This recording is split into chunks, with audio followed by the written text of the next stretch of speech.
Some people hear every warning they're given, but believe it didn't apply to them. Hi, I'm Christopher, and in today's episode, I'm covering people mauled by sharks. From a man who hand-fed raw tuna, to a great white shark, to a woman who climbed over a protected shark barrier because she thought the rules didn't apply to her. But first, we're starting with a family that witnessed a terrifying nightmare after seeing their family member get eaten by a shark. It was March 21st, 2018, off the coast of Gansbai. A vessel departed Kleinbai Harbor early that morning for a scheduled great white shark cage diving excursion. Conditions were calm and visibility was good. Todd Hargrove was 51 years old and worked in logistics management outside Denver, Colorado. He had booked the trip after his mother Dolores mentioned during Christmas dinner that she wanted to do something memorable before turning 75.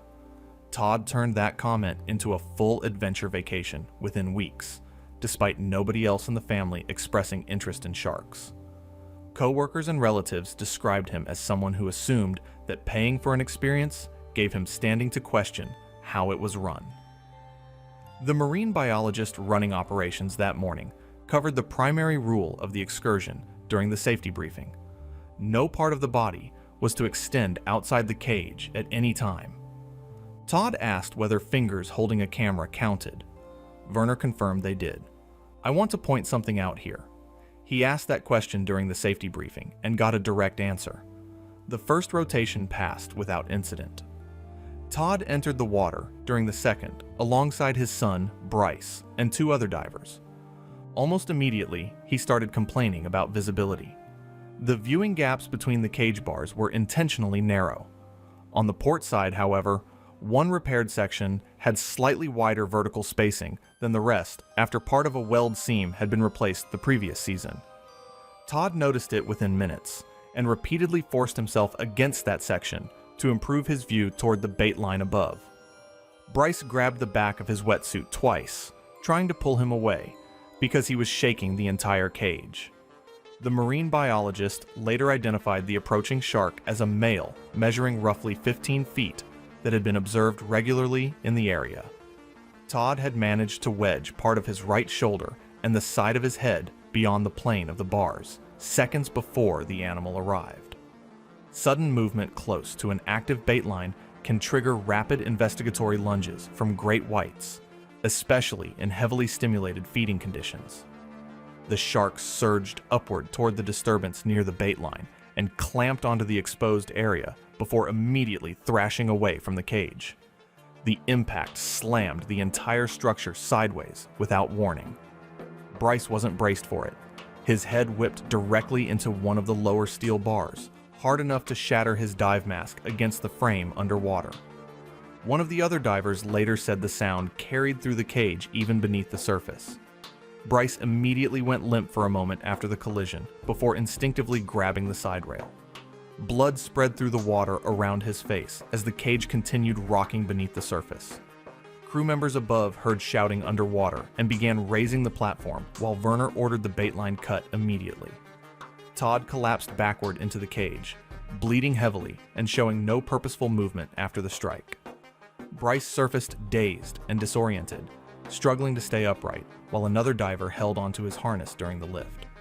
By the time the platform cleared the surface, blood was pouring from deep cuts around Bryce's nose and right eye caused by the shattered mask and impact against the steel frame. The collision had also fractured part of his orbital socket and cheekbone. Several passengers initially believed he had been bitten too. Todd Hargrove was pronounced dead before the vessel reached shore. The medical examiner recorded his cause of death as catastrophic traumatic injuries to the head and upper body, consistent with a large shark bite at close range. Bryce survived after emergency surgery in Cape Town and later required reconstructive procedures to repair fractures around his eye. He also suffered a severe concussion from the underwater impact. Investigators concluded the equipment had functioned properly and that the fatality resulted primarily from repeated violation of safety instructions. The widened repair section was flagged as a contributing factor during the review. It was February 4th, 2016, off the southern coast of Australia near Port Lincoln. Phil Stanton had chartered a small fishing vessel to film what he described online as an independent documentary, about irrational shark fear. Phil Stanton was 47 years old and ran a YouTube channel outside Adelaide with just under 8,000 subscribers, where he uploaded long monologues about survival myths and media panic. For nearly a year, he had become fixated on the idea that shark attacks resulted mainly from human misunderstanding. He decided to prove it on camera by entering open water near a known shark activity zone and hand-feeding raw tuna to a great white shark to demonstrate what he called non-aggressive engagement behavior. He had no dive certification, no shark cage, and no professional safety divers aboard. The only other person on the boat was Josh Mercer, a 24-year-old freelance camera operator who had taken the job because he needed rent money. The boat captain spent 15 minutes trying to talk Phil out of entering the water after learning the plan. Phil entered anyway. The crew deployed a small chum slick, while Phil floated roughly 60 feet from the vessel, holding chunks of raw tuna inside a mesh bait bag tied around his wrist. For several minutes, nothing happened, and Phil grew increasingly confident, speaking toward the camera about coexistence and what he called respectful interaction energy. At approximately 10:42 a.m., a great white shark, estimated at roughly 16 feet, appeared beneath the surface behind him. Great white sharks often approach unfamiliar objects slowly before deciding whether to investigate further. Phil interpreted the cautious movement as curiosity. He lowered the tuna toward the animal. The shark took the bait in a single upward movement and continued forward instead of turning away. The bait bag tied to Phil's wrist kept concentrated fish scent directly against his body as he splashed backward, trying to reach the boat. He had been talking about respectful interaction energy while floating in a chum slick with raw tuna tied to his wrist. I don't know what was actually going on in his mind. The shark struck him less than 5 seconds after taking the tuna. The first bite hit Phil across the left side of his torso and upper leg and pulled him partially underwater. Josh dropped the camera and screamed for the captain. The shark released almost immediately, which is common in initial great white strikes, but the injuries were already catastrophic. Phil tried to reach the rear ladder before collapsing back into the water. The shark returned once. The second bite severed major arteries in his lower body and removed much of his left thigh. Josh helped pull Phil partially onto the swim platform, while the captain radioed emergency services and turned back toward shore. Phil was drifting in and out of consciousness from blood loss. He died before the vessel reached Port Lincoln Marina. The medical examiner recorded his cause of death as hemorrhagic shock from catastrophic traumatic injuries to the torso and lower body consistent with multiple large shark strikes.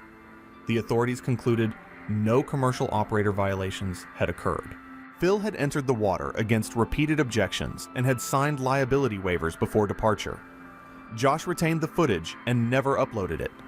Phil went in to prove sharks weren't dangerous and the shark didn't read his theory. The next one I tried not to add. Kevin had already been warned, had already seen the sharks, and jumped in anyway while his groomsmen followed him. This one stayed with me.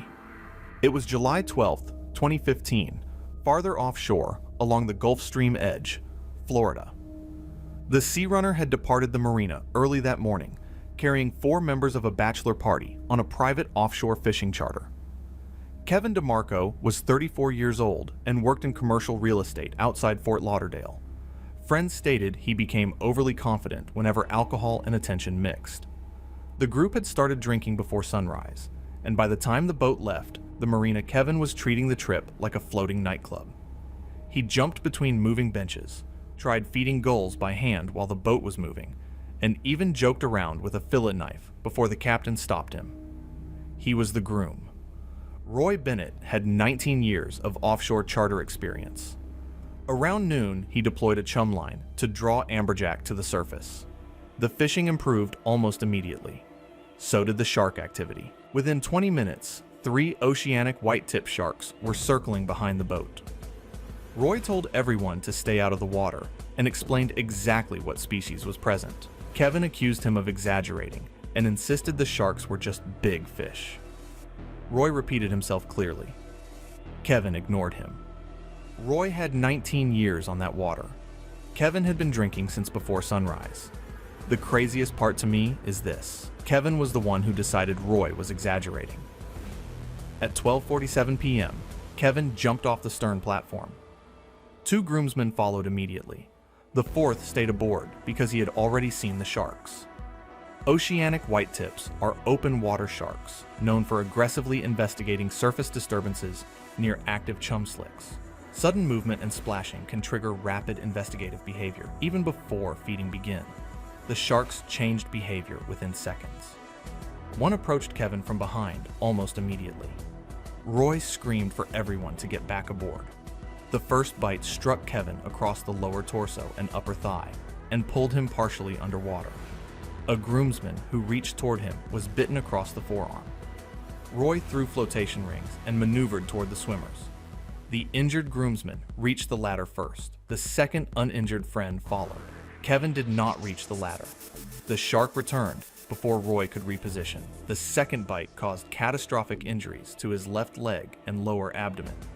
Roy and a groomsman hauled Kevin onto the stern platform, but he had already lost massive amounts of blood. They used towels and bandages as compression dressings while Roy radioed the Coast Guard and turned back toward Key West. Kevin lost consciousness 20 minutes into the return trip. He was pronounced dead shortly after emergency responders met the vessel at the marina. The medical examiner recorded his cause of death as hemorrhagic shock from catastrophic traumatic injuries to the lower torso and left leg consistent with multiple large shark strikes.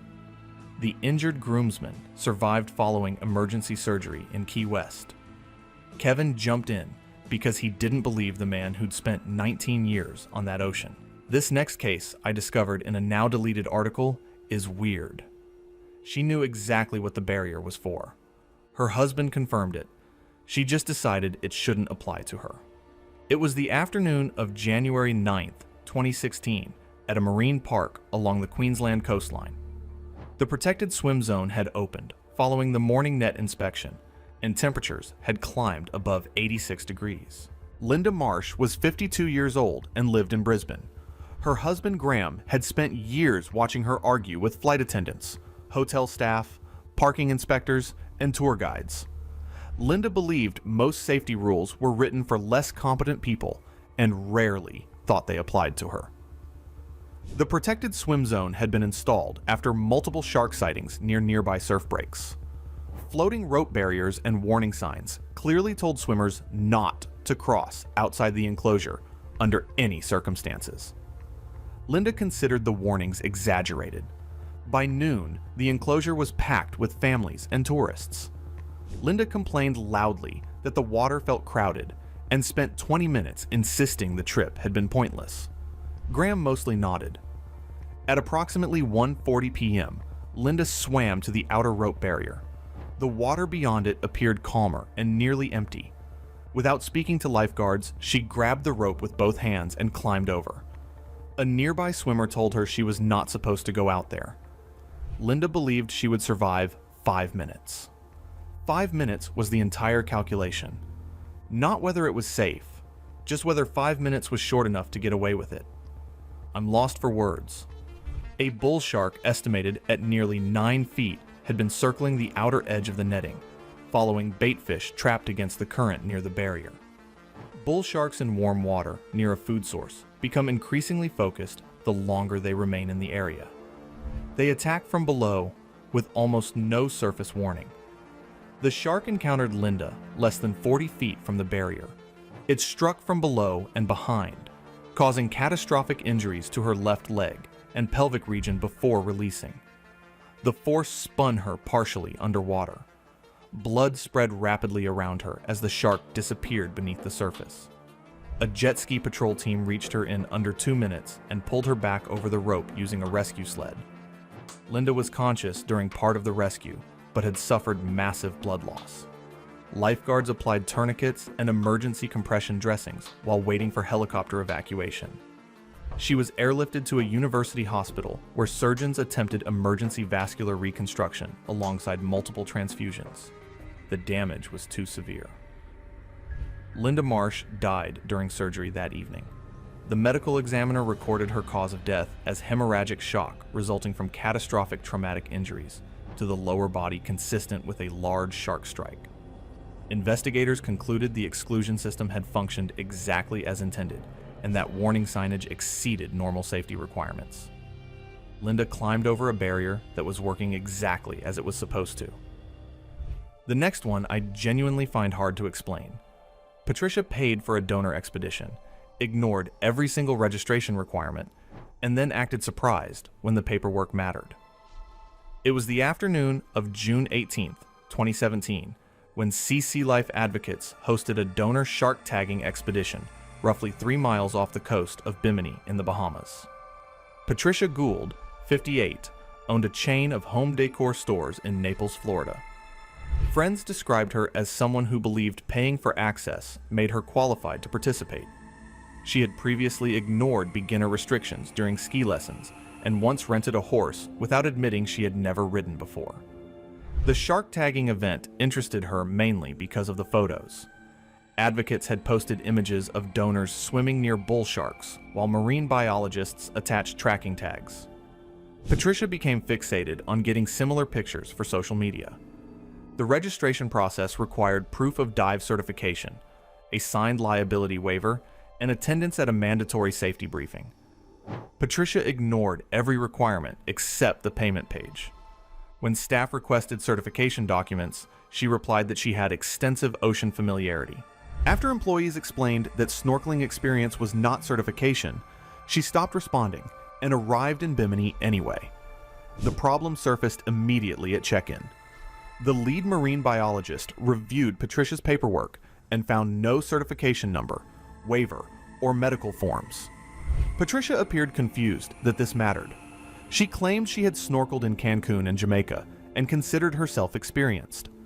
He told her snorkeling near resort reefs was not comparable to entering open water around feeding bull sharks during a research operation.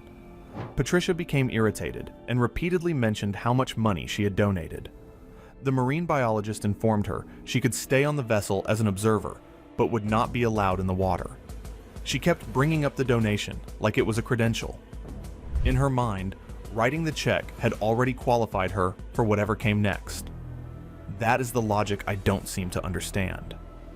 For the next hour, Patricia sat near the rear bench, while certified divers rotated through controlled dives. Divers entered in pairs, while the crew monitored shark movement from above.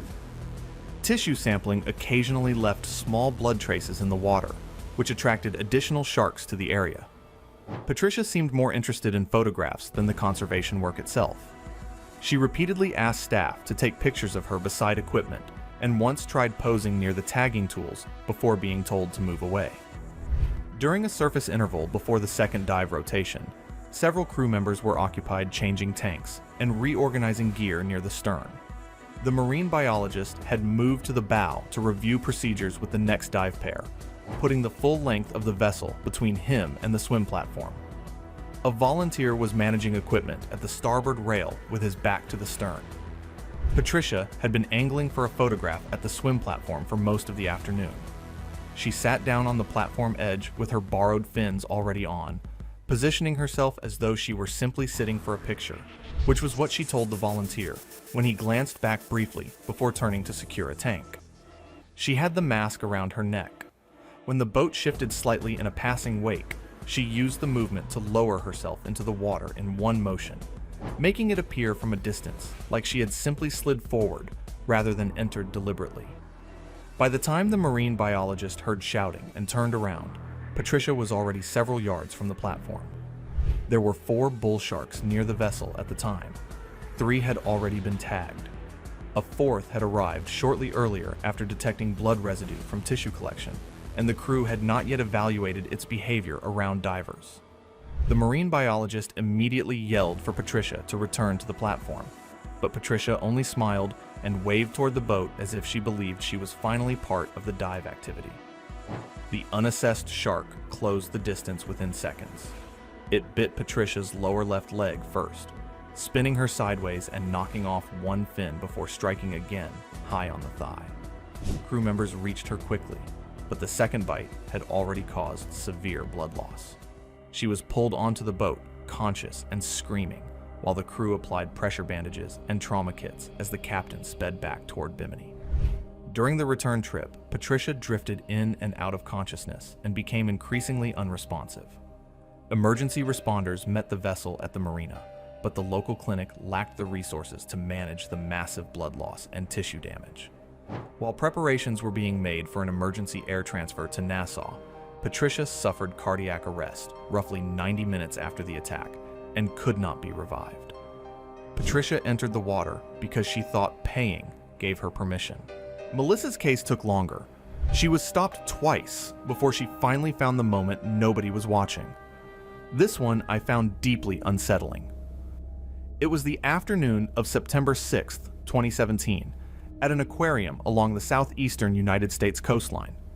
The facility had opened extended hours for Labor Day weekend, and attendance was unusually heavy.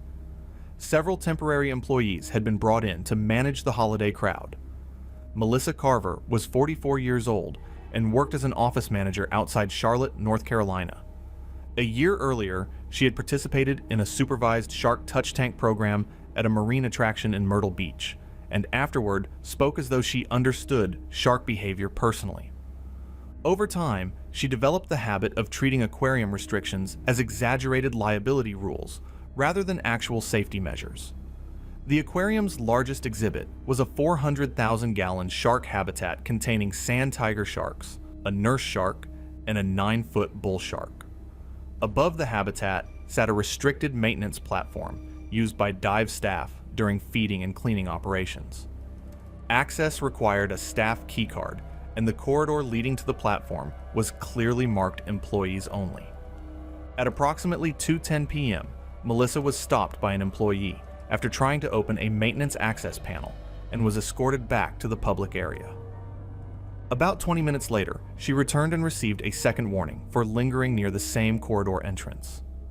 Just after 3:00 p.m., during a shift change, a temporary employee briefly left the rear service hallway unattended while assisting a lost child. Investigators believed Melissa noticed the opening during the confusion, took a nearby maintenance keycard, unlocked the corridor panel, and climbed the ladder to the platform before anyone realized.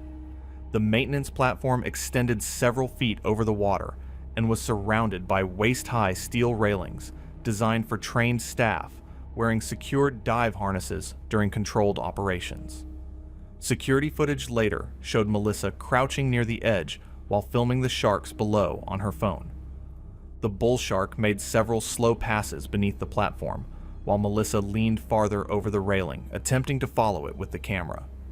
During feeding and close contact maintenance operations, dive staff sometimes used protective chainmail gear because bull sharks were considered one of the exhibit's least predictable species.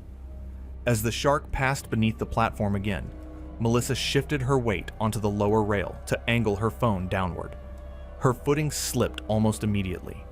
The railing caught one leg briefly before she lost balance completely and fell feet first into the water beside the platform. The sudden surface disturbance drew the bull shark upward.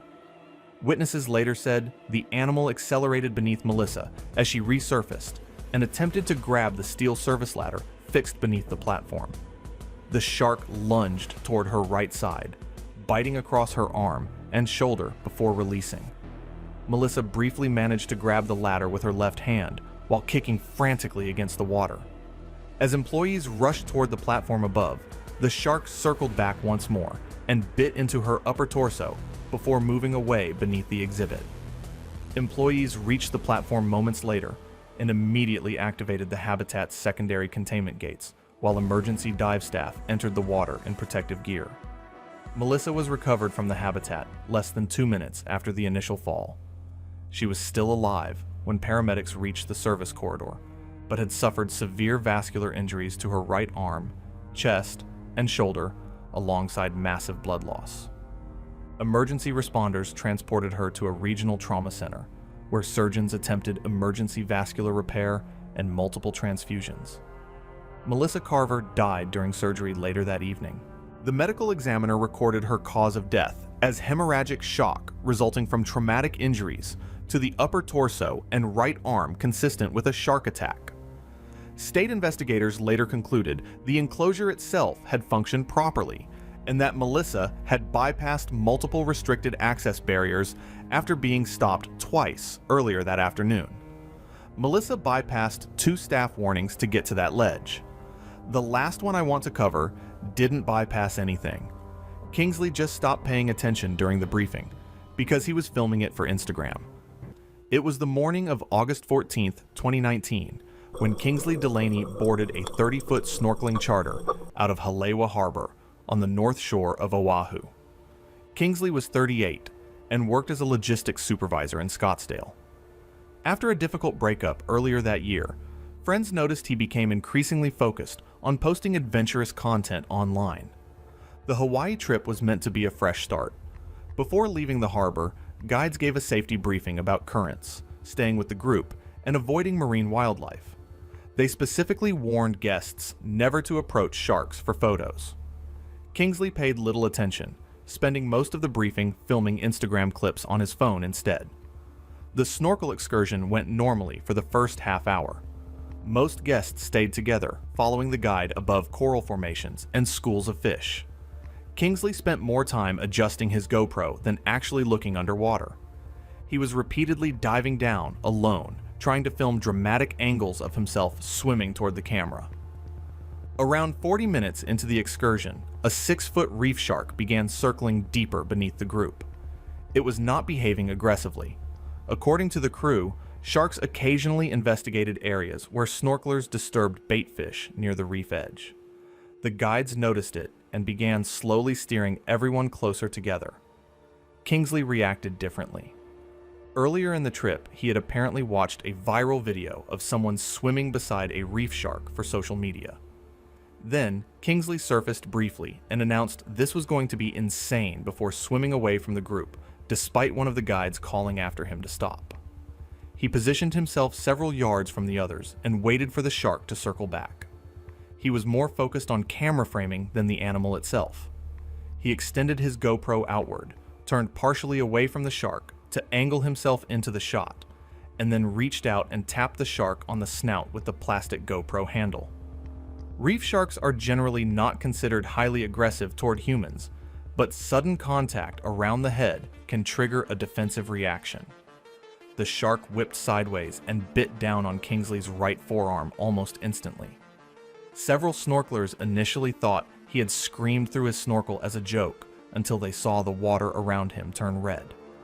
The shark released quickly and disappeared downward, but the injury was severe.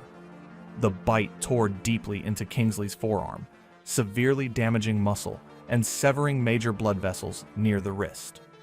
One guide reached him within moments, while another inflated a rescue float and radioed the boat. Kingsley never fully lost consciousness, though witnesses said he became pale and disoriented almost immediately. Crew members applied a tourniquet while the captain turned back toward shore at full speed, but the bleeding had already been extensive before they reached him. Emergency responders met the boat at the harbor, and Kingsley was transported to a medical center in Honolulu for emergency surgery. Doctors attempted massive blood transfusions and vascular repair, but the damage to the arm and blood loss were too severe. Kingsley went into cardiac arrest during surgery from hemorrhagic shock caused by catastrophic blood loss. He was pronounced dead later that afternoon on August 14, 2019. Investigators later stated the shark's behavior appeared entirely defensive and consistent with sudden provocation. Crew members also confirmed that Kingsley had ignored repeated instructions not to separate from the group or approach marine wildlife.